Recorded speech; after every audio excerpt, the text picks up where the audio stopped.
Has part of our history been deleted? Did the Egyptians really build the pyramids? Let's find out. Welcome to episode 8 of Alternative Jargon.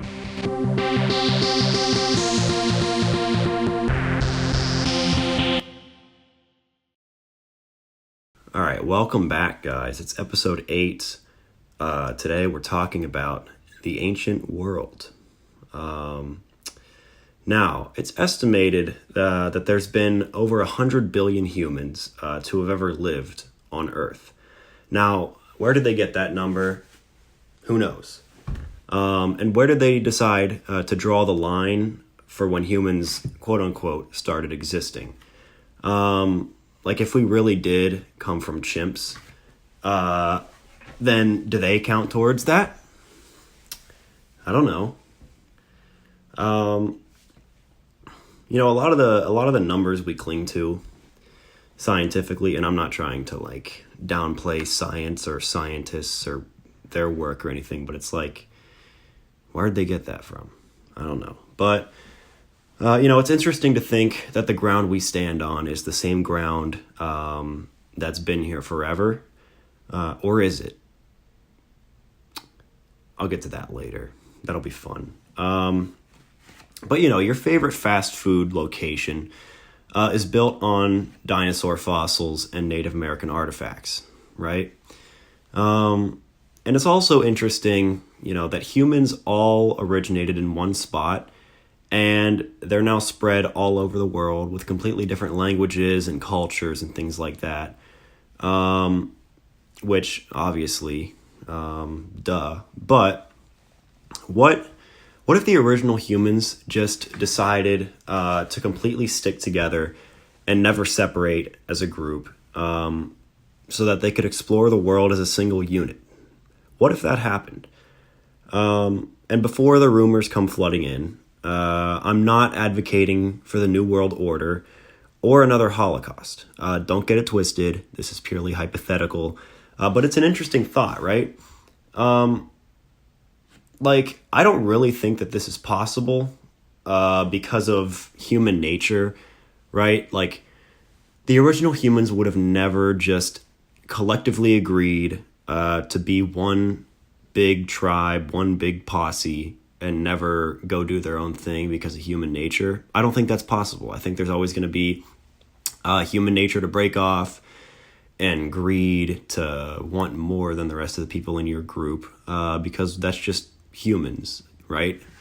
At the end of the day, we're animals too, and we have some animal instincts, some human nature. But to counter that point, right, was that want to deviate from the group instilled in us because the first humans did that and it's now an ingrained thing in humans? If the first humans decided, hey, let's just all be a thing, let's all just be one group, would that have continued through generations and generations and thousands of years and have just been the norm for humans? Like the first caveman banging a stick on a rock, and he was like, I want to go bang on a stick on a rock over here instead of with you guys here. Were decisions like that, did that just cause a butterfly effect for the rest of human history where, like, yeah, I want to do what I want to do. I don't really care about the group. There's definitely cultures that are more of a group thing than others. There's definitely cultures that, what's the word I'm looking for? They emphasize, like, selflessness more than others, right? Obviously, in the United States of America, we kind of just do our own thing, and we don't really care about other people. At least that's the stereotype. Obviously, everyone's different. So my question here is,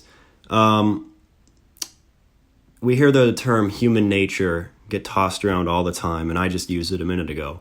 But the question is, was that human nature always the way it is now, or was human nature built over the years? And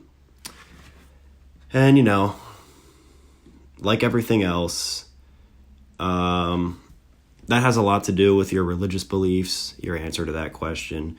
But I think in this case, humans deviating from each other in the beginning of their history could be related to religion as well, if you think about Eve eating the apple in the Garden of Eden, right?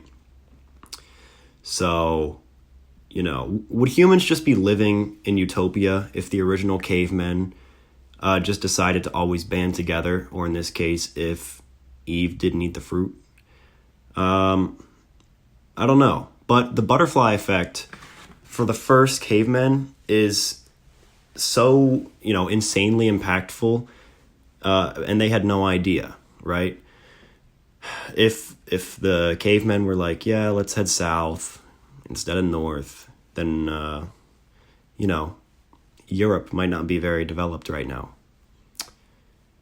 So it's estimated that humans, started in Africa or whatever and moved north and spread out, and that's that. But, a decision that a caveman made led us somehow to a world with Red Bull.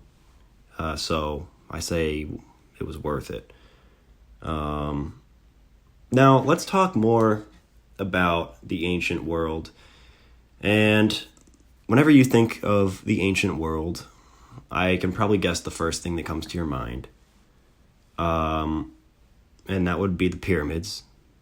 Was I right or was I wrong? But whenever I hear the word ancient, I just immediately think about the pyramids. Now, I mentioned in my last episode about ghosts that after you hit a certain age, you have no time left to worry about ghosts. And I think the same thing applies to the pyramids, right? We take the pyramids for granted. They've just always been there. We talked about them in elementary school, maybe in middle school. You learn about the pyramids. But let's think about them for a second. Those things are actually there. And we don't really know how they got there still to this day. But I'd like to put some emphasis on just how the heck did they build the pyramids? How? Now, I'm not going to argue it was aliens, because then I'll get the comment that says that it's disrespectful to doubt ancient culture's abilities and technology. But seriously, how did they do it? Now, I can believe that they used many thousands of workers to do it over a long span of time, but it's still mind-blowing, I think. Some of the rocks weigh over 100 tons and were taken from a quarry 500 miles away. All right. I live in Pennsylvania, and that's like me taking a rock from like North Carolina and just dragging it up here. Like that is crazy. And there's like hundreds of those rocks from that quarry. And they were cut and placed so perfectly that you can't put a razor blade between them. I mean, how? I don't know. And there's a few other interesting facts about the pyramids, right? They point perfectly in the cardinal directions. And like, think about it. If you were to build a pyramid in your backyard with like just bricks, like if you misplaced a single brick by like an inch, then by the time you reach the top of the pyramid, it's going to be completely like asymmetrical and just look dumb. And they did this with 2.3 million blocks, and it's built perfectly. It's built perfectly. There's nothing. I mean, today it looks like it looks jaggedy from the outside, but all the four sides all meet up in the center perfectly. Like it's perfectly centered. Obviously, it's thought that originally the pyramid had like smooth limestone on the outside and then like a gold top, which is just another crazy accomplishment. But yeah, I mean, you misplace a block on either side and it's going to look terrible, but it looks perfect. So now another thing that's sort of overlooked about the pyramids is that we're still not 100% sure that the Egyptians even built the pyramids. Now, before you call me out for that, the evidence that the Egyptians built the pyramids is from like organic samples from the rocks and the stones inside the pyramids. But the thing is, those samples could be from the rocks shifting at a certain time, and we actually don't really have any idea when they were built. We just sort of guess. There's also no real proof that the pyramids were used for tombs as pharaohs, or for tombs for pharaohs. There's never been like a mummy recovered. There are actually no hieroglyphics in the pyramids at all, from what I've heard. And, that's sort of overlooked a lot. We don't actually know who built them or when exactly. Whether it was Egyptians or not, it was obviously an ancient civilization with either crazy coordination or some technology that I don't know. Because even if we tried to build the pyramids today, that would be like a huge project. I mean, we would have to cut all those blocks down perfectly. And when I say perfectly, like, okay, it doesn't look perfect from the outside, but if you look at pictures of some of like the walkways and the ceilings on the inside, those blocks are like perfect rectangles, like perfect. And that would take many, many years for us to build today with cranes and with all of our construction equipment. And these things are how many thousands of years old. So it's something else. Now the question is, another idea, could there possibly have been a cataclysmic event that wiped out a civilization even more advanced than we are today? Look, we take for granted that we're the smartest humans and the smartest living creatures to have ever lived the earth. But honestly, stuff like the pyramids kind of makes me doubt it a little bit. Like, sure, I guess you could have built the pyramids over a long time with thousands of workers, but like, man, that I don't know, that just doesn't sit right with me, honestly. It doesn't really sit right with me. There's a lot of theories about the Library of Alexandria burning down. It didn't fully burn down, but there was a ton of information and history possibly lost from our world when it partially burned down.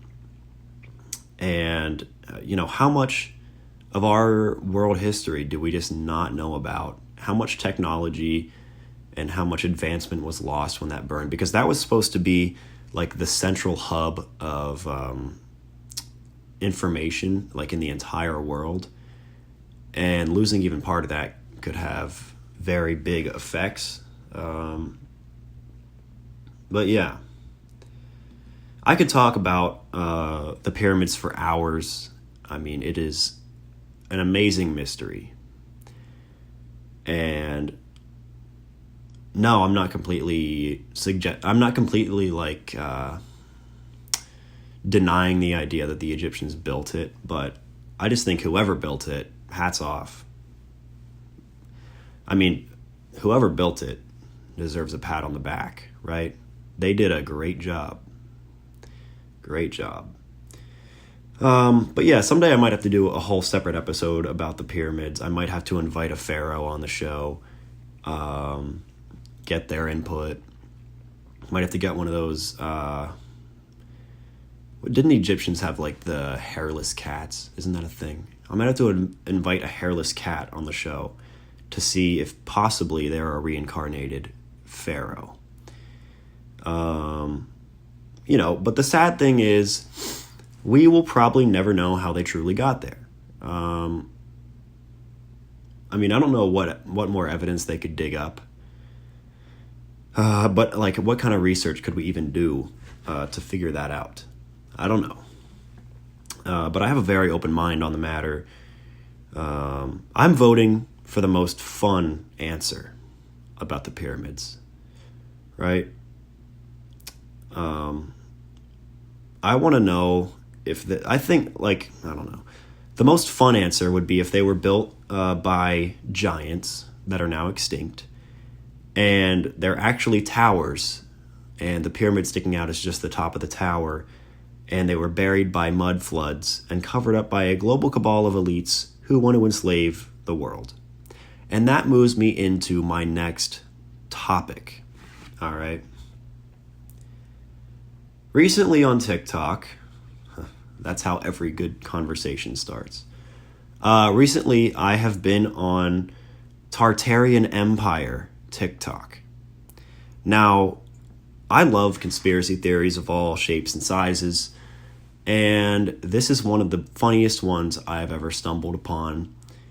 One of the most entertaining ones I've ever stumbled upon. Now, the Tartarian Empire conspiracy concludes that Tartary was an advanced civilization, possibly giants, and they could harness energy freely. And because of this, they could erect massive, beautiful structures, a lot easier than we could today. And they had a, quote, very truly free society. Now, the Tartarian Empire is originally supposed to be from Asia.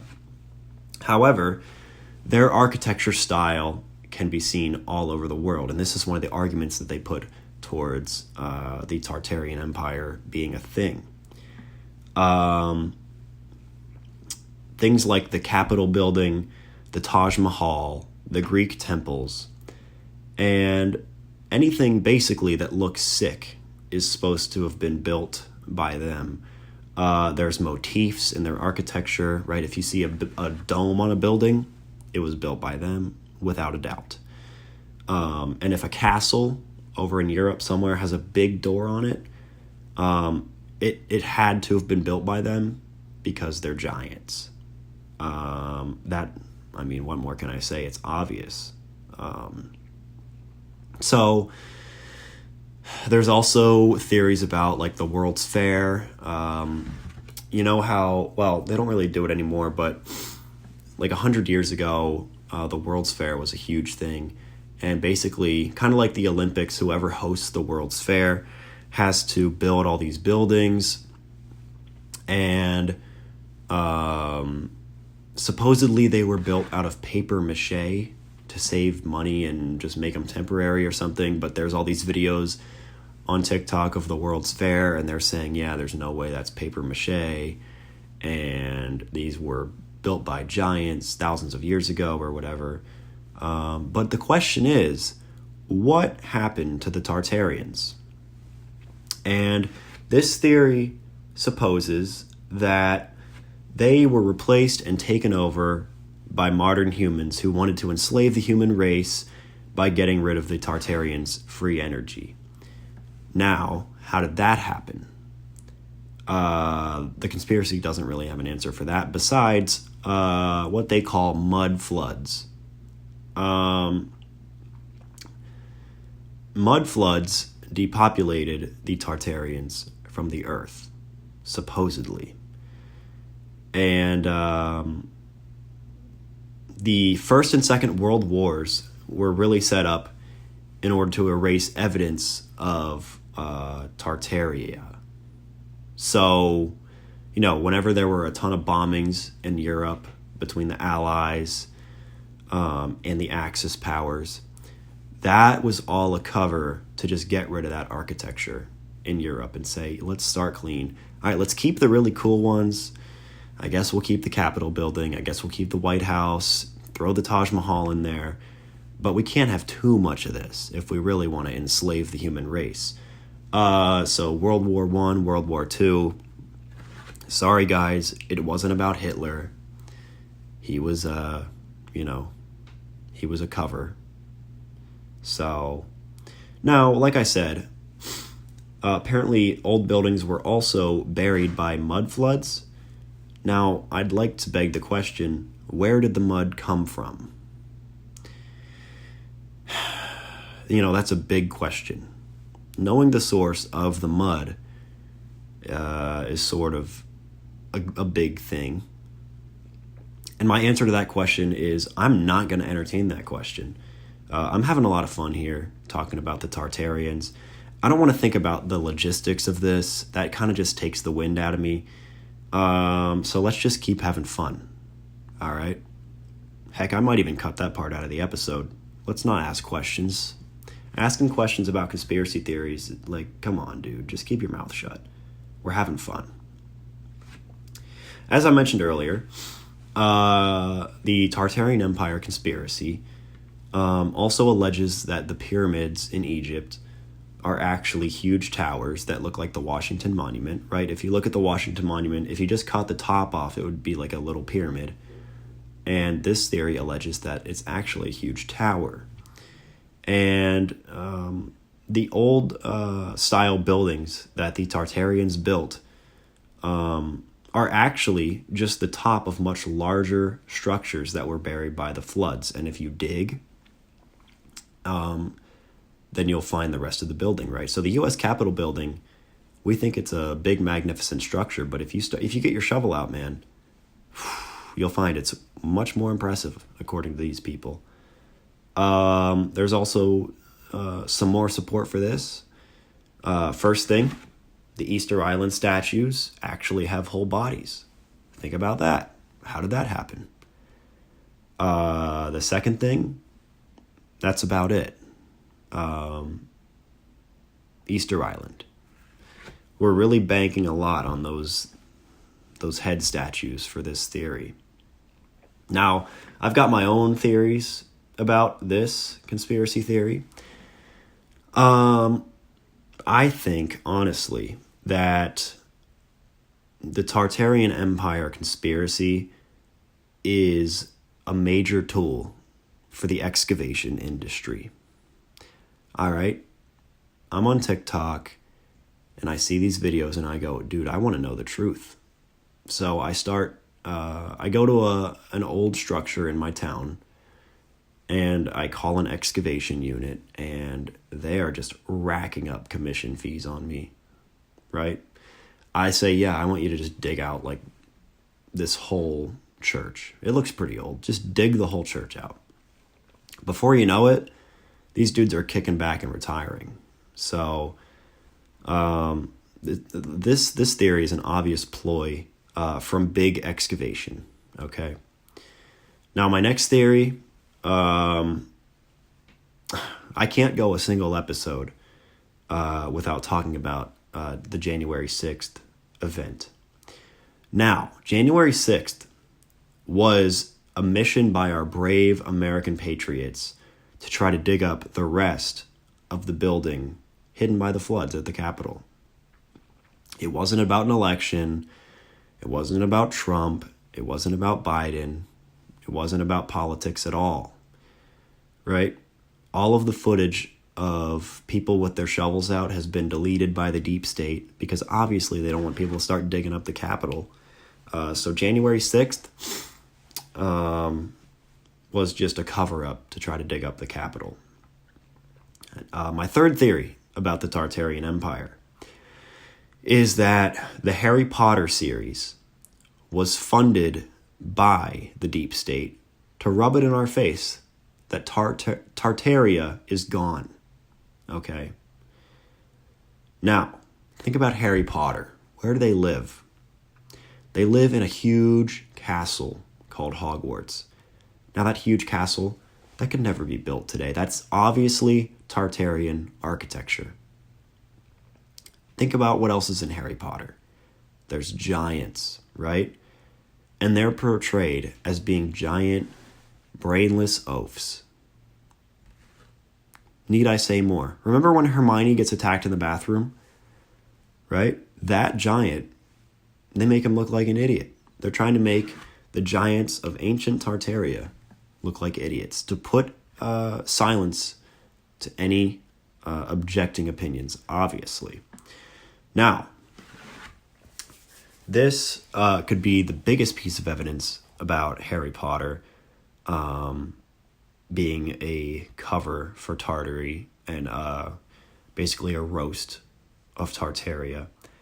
The term mudblood is used to insult those without wizard parents. I mean, come on, guys. They call them mudbloods, and that's an offensive term. We just talked about mud floods, right? I mean, put 2 and 2 together. Obviously, after the Tartarians are buried by the mud, I mean, just put 2 and 2 together. Mudbloods, are you kidding? I mean, it could not be more obvious. And I'd like us to forget about J.K. Rowling's other controversies. Can we start a dialogue about her obvious ties to an evil group of people who committed genocide on the Tartarian Empire? Moment of silence for the Tartarians.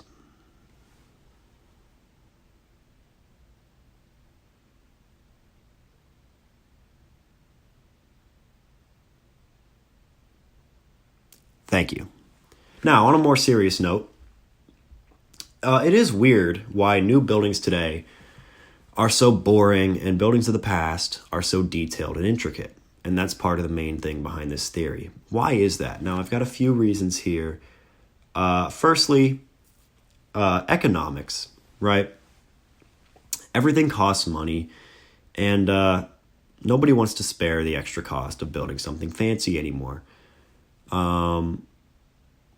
If you're starting a business or if you're building a house, most people don't have the spare money around to do big fancy things.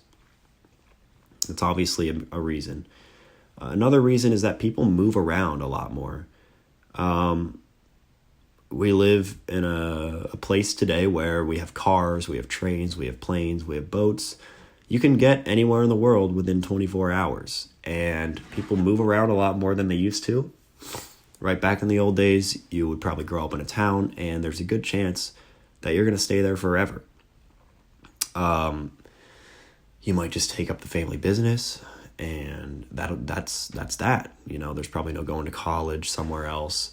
There's probably, there's just less access to transportation. And because of that, where people grow up and where they live, I think they were willing to invest a lot more into it than they are now because they know they were going to stay there. So yeah, let's put a huge, sick looking building in our town because we're going to be here till we die. But today it's kind of a more temporary living style. Next reason why the buildings are lame today is democracy, I think. Now, democracy's great, okay? But a lot of the coolest structures we've ever seen were built for kings or queens or other figures with high status.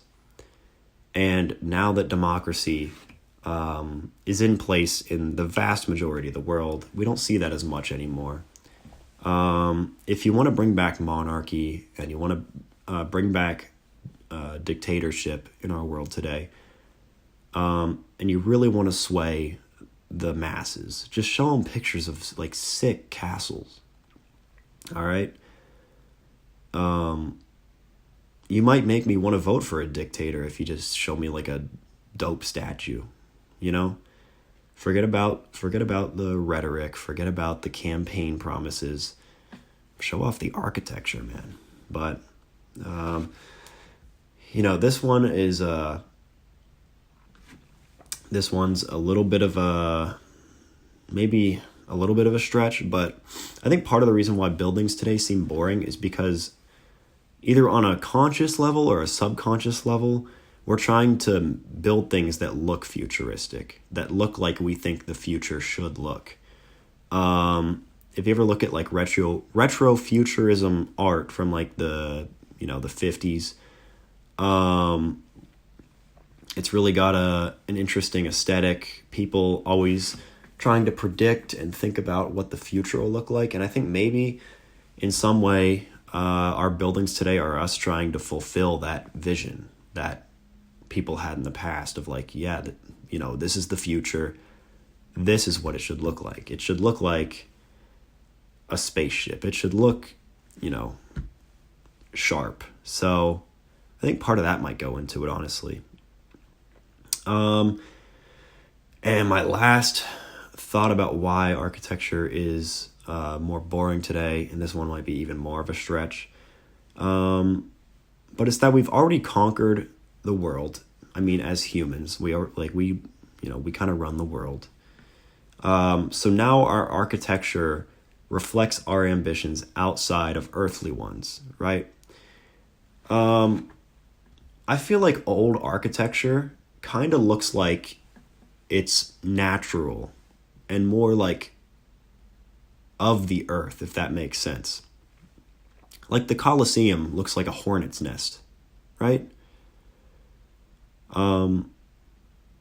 Like if you threw a Greek temple into a jungle, I'd be like, yeah, that could have grown here. Like, is that just an interesting looking tree? They used more raw materials. I don't know. I can't really put that into words, but I hope you get what I mean. Like the old buildings, the detail of them and the color and everything like that, it just looks like you could plop it down in the middle of nowhere and it'd be like, oh yeah, that could have grown. Like that building could have grown.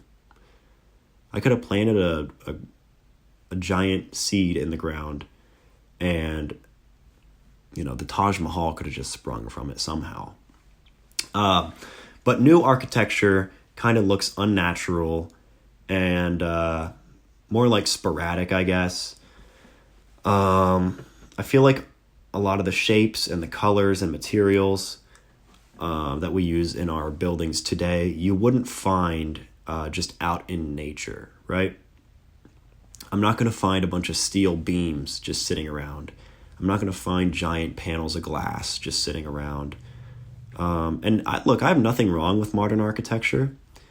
I can appreciate it. I think skyscrapers look cool. I think, I think it's fine. But I'm just wondering what the big shift was to go from the way it used to be to the way it is now.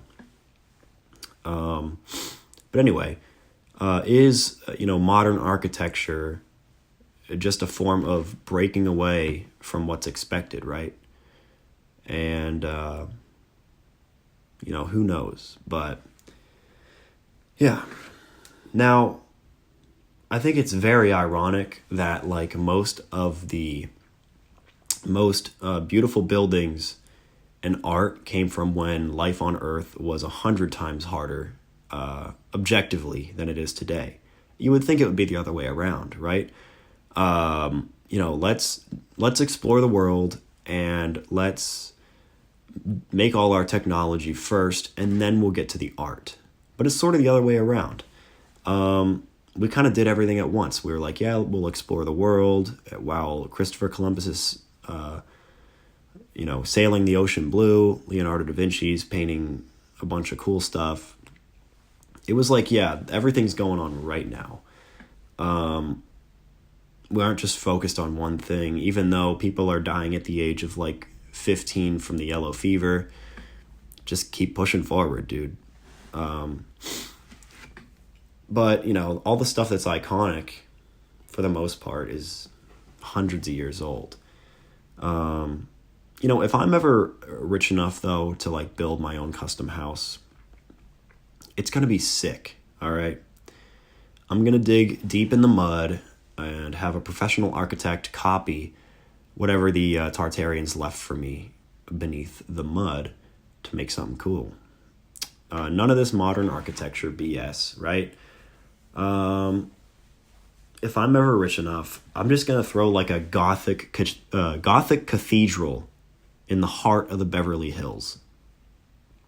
All right, I'll throw a Gothic cathedral in the heart of the Beverly Hills. And I'll make sure that there are no crosses on it so that the satanic pedophile cults of Hollywood don't have to issue a zoning offense on me. We can't have that. We can't have that. And, now that I've said something that could get this show labeled an alt-right podcast, I'll counter it with a joke from the opposing side. And I'll just go with my usual. January 6th, let's move on. It's a neutral podcast, all right? But every celebrity home looks so generic. These people have so much money, and they build a house that's like 4 white squares with window panes and a pool. Like, what? That's not fun. Come on. If I have that kind of FU money, I'm building a castle. Give me the brick and mortar. I'll do it by hand if I have to. These famous people are just constantly complaining about paparazzi, right? And I don't blame them. I don't want people coming on my property with cameras, and I don't want that. This is my house. Get out of here. But if you want to keep paparazzi out, make them afraid to approach the house. Build a castle. In Beverly Hills, build a castle. All right? Throw a couple bats out the window and let them nest in the nooks and crannies of the roof. Install a lightning rod. Anytime that it rains or there's a thunderstorm, you're going to have some sick electricity running down through your house. Okay? If you see a car full of TMZ employees approaching, throw on some pipe organ music randomly. All right. Next thing, install a dog fence that plays a werewolf howling when a visitor crosses a certain area of the property. Okay. Let's say the bats and the giant scary castle and the lightning rod don't scare the first wave of TMZ employees trying to get a video of you as a celebrity. All right. Now, if they get past that, they'll cross a dog fence and there will be a werewolf sound effect cued. There's no excuse for celebrities to continue to have paparazzi issues. Make them afraid to approach your house. All right? Make privacy great again. Send a letter to your local celebrity and tell them to build back better. It's as simple as that. It is as simple as that. All right? Turn your home as a celebrity into a Rothschild mansion, and you'll never have to deal with TMZ ever again. All right? And then, celebrities love money, as do all people, but you can turn this house into an investment, all right? You always see celebrities buying other celebrities' old homes.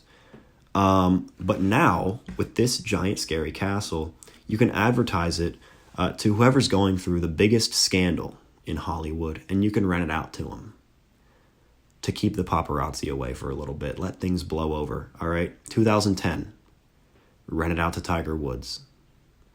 How many women did he sleep with while he was with his wife? Like 120? You put him in this castle for a couple weeks, no one will remember what even happened. They'll be too scared to think about Tiger Woods. 2017, lend it to your buddy Harvey Weinstein. All right? You got to do what you got to do, I guess. 2019, give it to Jeffrey Epstein. All right? Did he kill himself? No. Who killed him? Who knows? Is he still alive? Maybe. But if you threw him in this house in 2019 when he got arrested, never would have happened. All right? I mean, the guy was murdered or escaped in downtown Manhattan in the most secure jail facility possibly in the country. Whoever killed him or got him out, you don't want to screw with them. But I think you throw him in this castle, security's not an issue anymore. Not anymore. They might have got him in the media capital of the world, but no. You throw him in this castle, Jeffy boy would be back on his island today. But yeah, just hide out in the castle till the dust settles. Avoid TMZ at all costs, along with any other tabloids. If you're living in this place, the only person you'll really have to worry about showing up on your doorstep is Billie Eilish, right? She would probably dig that vibe. And I bet you could sit around and discuss the ancient Tartarians with Billie as well. She'd probably listen. So, yeah. But I've got a shovel with me off camera over here, and I'm gonna go start digging around my yard to look for buildings and artifacts of potential giants. So, yeah, that's the episode. If you want to join me, hit me up. I got my shovel. I can call the excavation unit. We can start digging up places. So yeah, just let me know. That's the episode.